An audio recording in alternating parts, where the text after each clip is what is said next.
আসসালামু আলাইকুম রহমতুল্লাহি ওয়া বারাকাতুহু।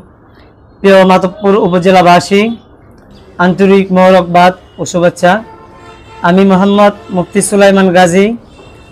আমি আসন্ন মাধবপুর উপজেলা পরিষদ নির্বাচনে ভাইস চেয়ারম্যান পদপ্রার্থী হিসেবে আজ বিকাল 3 ঘটিকায় মনোনয়নপত্র অনলাইনে দাখিল করেছি এবং মাধবপুর সহকারী রিটার্নিং অফিসারের কাছে জমা দিয়েছি।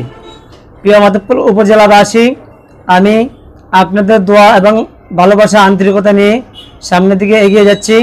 আপনারা আমার জন্য দোয়া করবেন এবং সার্বিক সহযোগিতা করবেন। প্রিয় মাধবপুর উপজেলাবাসী, মাধবপুরের সর্বস্তরের উলামায়ে কেরাম, তোলাবা এবং স্কুল কলেজ ছাত্র এবং জনসাধারণ সকলের সমর্থন নিয়ে, সকলের ভালোবাসা নিয়ে সামনের দিকে এগাচ্ছি।